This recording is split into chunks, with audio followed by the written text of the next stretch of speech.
Hey guys, it's Rui, and today we are going to talk about the real estate market update for March for California. And today I want to specifically focus on the Bay Area because that's where we are, specifically in the East Bay. And we are going to look at some numbers released by CAR, which is California Association of Realtors. They do all of California, but we're going to try to discuss that, but also discuss what is happening specifically in the Bay Area and in both the luxury market and just the regular real estate market. So I am going to share my screen with you and show you some data that I think you're going to find very interesting. In California right now, we are experiencing, as the rest of the country is experiencing, the Fed is raising rates, and they are raising rates, obviously, with the hope that it's going to soften the market. But guess what? It is doing just something other than that. In fact, what it's doing is it's creating a competitiveness in the market. And I think that,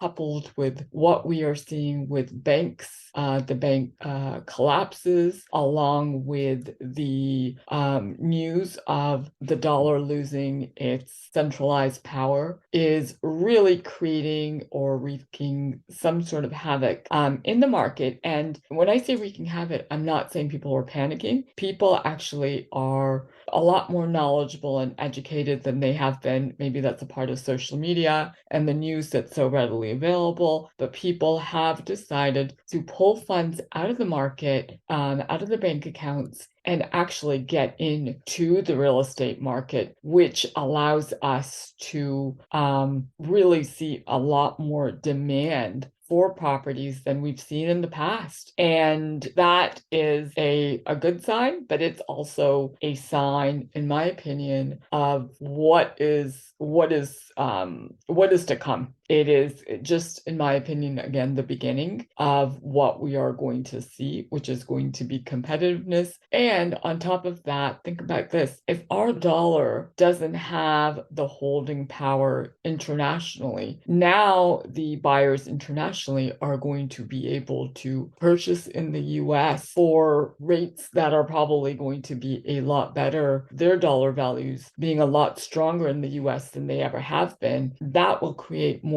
competition in the market as well. So that goes to tell you that we are more than likely going to see prices continue to go up. And should that happen, then our first-time buyers who are already experiencing a hard time getting into the market are going to have even more difficulty getting into the market. So let's get to the March home sales report and kind of just have a really quick look in what we are seeing here. And again, I will share this with you and hopefully my share screen will work. But if it doesn't, then I'll read it to you. So essentially, what we're seeing is these are the headlines. Moderately higher interest rates held California home sales essentially flat in March, while the statewide median home price recorded a healthy increase on a month-to-month basis.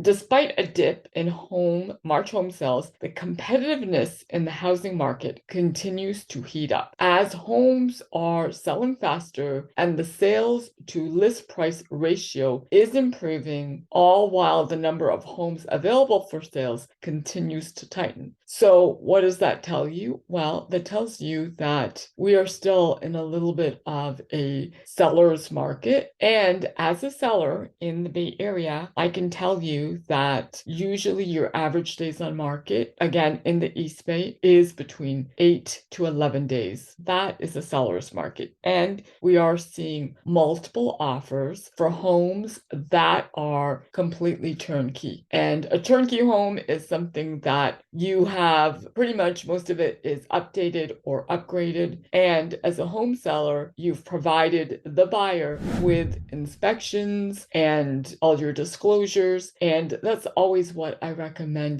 to my clients, because the inspections act as your disclosure and it allows you to get multiple offers because you've essentially disclosed everything to the buyer, and they can come back and make an educated bid on your home without having to, try to get their own inspections. Now, they still have the right to do their own inspections should they choose to, but if they're competing, then you're giving them a much better opportunity to come with their best foot forward. So I hope this helps. And one other thing I would like to share with you is that more than 4 out of 5 counties did experience a decline in prices in March. But most of them were, for instance, Santa Barbara County. It was down 40.8%, which was the largest in all counties. And then that was followed by Mono, which was down by 31.8%, 𝐻𝐻𝐾, which was down by 29.5%. But this is the big but. 6 counties registered an increase in their median prices from last March.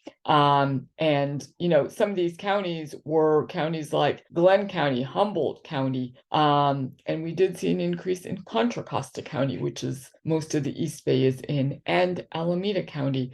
So we are seeing that there is median price increases. The counties that are not seeing the increases most of the time, that is because they have homes that are coming on that haven't been on the market ever. So they are not necessarily turnkey. They're not as desirable as the turnkey properties. So, but all price ranges posted an increase from a year ago. And that tells you that $1 million and up homes did see prices going up. So for people who are, waiting, thinking the market is going to crash, one thing I want you to keep in mind and do your own homework again is when and if the value of the dollar goes down, that means that the value of homes will go up. There will be more international competition, and you don't know what is involved with your money being in the bank account and how safe it is there. So these are all things. I hope this helps.